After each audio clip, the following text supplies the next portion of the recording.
Kinagabihan, isang birthday surprise ang natanggap ni Lou sa pagdating ng kanyang pinakamamahal na ama. I love you from the bottom of my heart. You make me proud in so many ways. So proud of you, sweetheart. Love and kisses, Daddy. Matapos ang mapusong mensahe ng ama ni Lou, si Camille mukhang naapektuhan ng husto. Are you okay? Ay, gano'n ang tubig.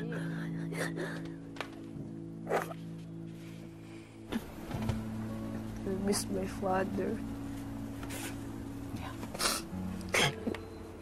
Sorry.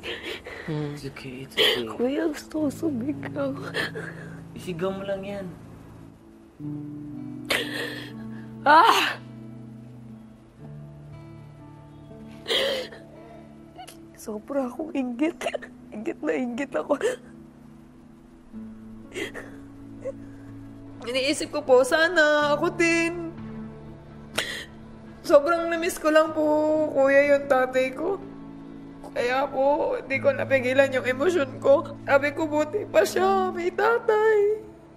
Ako wala na. Hindi ko po mapigilan, kuya, kasi makatatay po ako.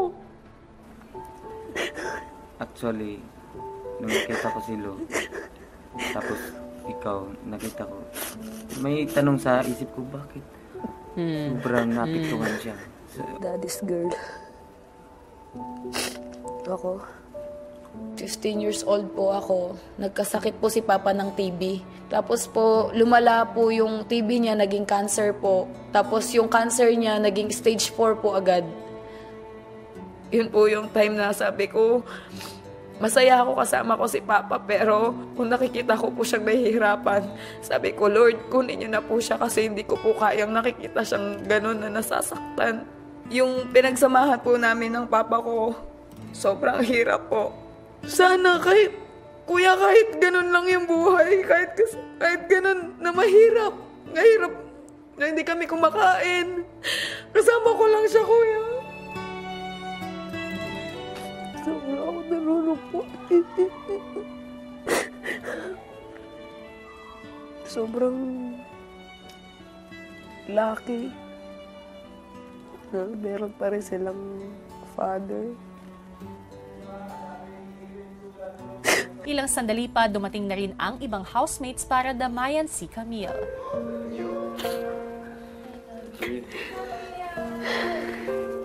Thank you.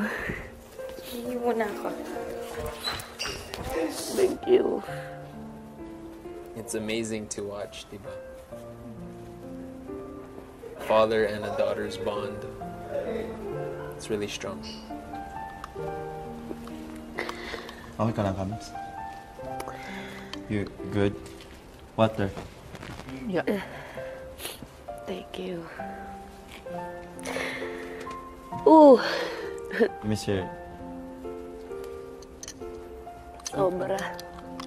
Maraming nagmamahal sa'yo, Camille. Opo, kuya.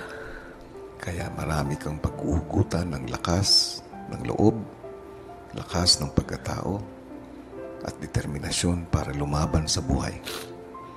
Opo, kuya. At yan ang huwag mong kalilimutan. Opo, kuya. Thank you, kuya. At lahat ng mga masasayang alaala na meron ka sa iyong ama, huwag na huwag mo yang kakalimutan. Thank you, kuya. Thank you so much po.